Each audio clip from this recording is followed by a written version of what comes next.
জান্নাতীরা যখন জান্নাতে ঢুকবে আল্লাহ তাআলা প্রশ্ন করবেন, ও জান্নাতীরা, এই কোরআনে যত নাজ নেয়ামতের বর্ণনা দিয়েছিলাম তার সবগুলো কি তোমরা পাই টু পাই বুঝে পেয়েছো? জান্নাতীরা বলবে পেয়েছি। হঠাৎ এক জান্নাতি হাত তুলে বলবে, আল্লাহ একটা জিনিস তো পাই নাই। সবাই বলে পাইছি, তুমি পাও নাই। কি পাও নাই? কয় আমনেরই তো পাই নাই। সুবহানাল্লাহ পড়বেন না? আপনাকেই তো পাই নাই। সব দেখলাম, সব খাইলাম, সব দেখলাম, কিন্তু আপনারে তো দেখলাম না।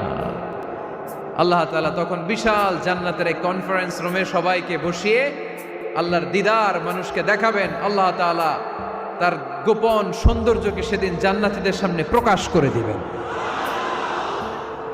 আল্লাহর হাবিব বসবেন ওই কনফারেন্স রুমে সবার সামনে। আল্লাহর হাবিবের পেছনে বসবে অন্যান্য নবীরা, তারপরে সোহাদা, সালেহীন, আউলিয়া সবাই বসবে ওই জান্নাতের কনফারেন্স রুমে। আমরাও যেন বসার জায়গায় পাই, আল্লাহ তুমি তৌফিক দিয়ে দিও। আল্লাহ তাআলা অনেকগুলো নূরের পর্দার পেছন থেকে নূরের ঝলকানি মারবেন। ওই ঝলকানি এক মুহূর্তের জন্য দিবেন। এক মুহূর্ত। কয় মুহূর্ত? 70,000 নূরের পর্দার কথা বলা হয়, এই বর্ণনাটাও দুর্বল। পর্দা আছে কিন্তু কয় হাজার জানে কে? আল্লাহ। ওই পর্দা সরিয়ে আল্লাহ তাআলা সৌন্দর্যের বা নূরের ঝলকানির এক আলোকচ্ছটা জান্নাতীদের সামনে তুলে ধরবেন এক মুহূর্তের জন্য। কয় মুহূর্ত? আলোকচ্ছটা দিয়েই আবার নাই, আবার সরায় ফেলবেন।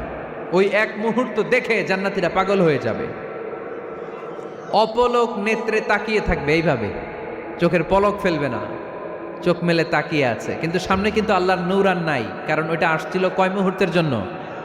এক মুহূর্ত পরে নাই। কিন্তু কি যে দেখলাম, কত সুন্দর!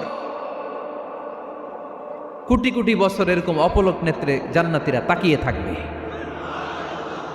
ইন্নাল্লাহা জামিলুন ইউহিব্বুল জামাল। আল্লাহ নিজে সুন্দর, সৌন্দর্যকে পছন্দ করেন। আল্লাহর চাইতে সুন্দর কিছু হতে পারে? চিল্লায় বলেন পারে? পৃথিবী সুন্দর, মানুষ সুন্দর, আসমান সুন্দর, জমিন সুন্দর, সুন্দরে সুন্দরে পাল্লা।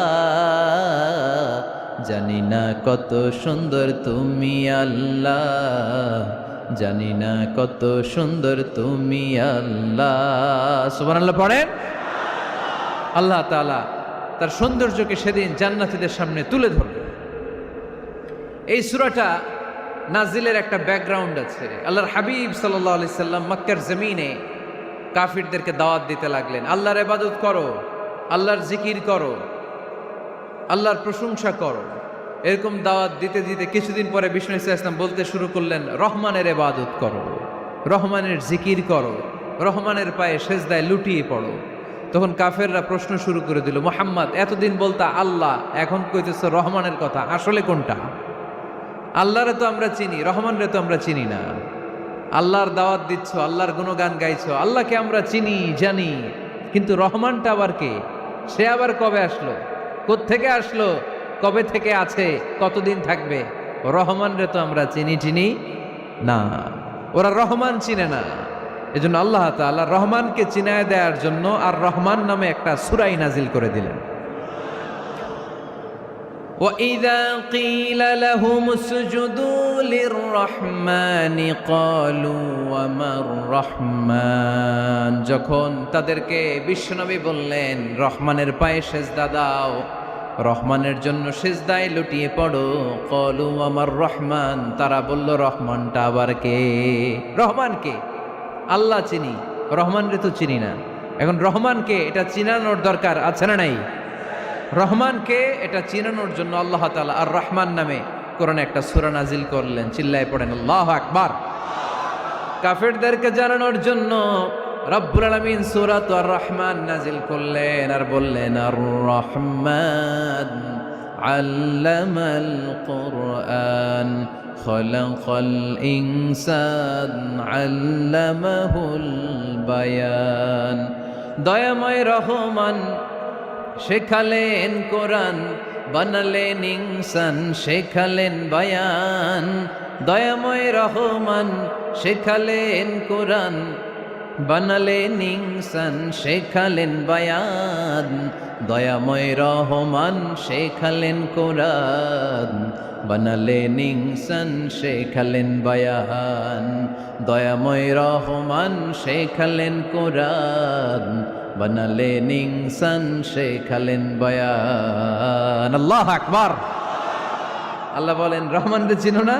আর রহমান আল্লামাল কোরআন খলাকাল ইনসান আল্লামাহুল বায়ান। আমি হলাম রহমান, আমি দয়াময়, আমি মেহেরবান।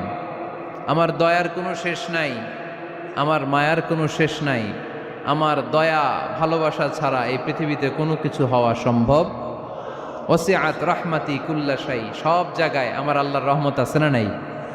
আল্লাহর রহমত ছাড়া এক ফোঁটা বৃষ্টি আকাশ থেকে জমিনে ঝরে?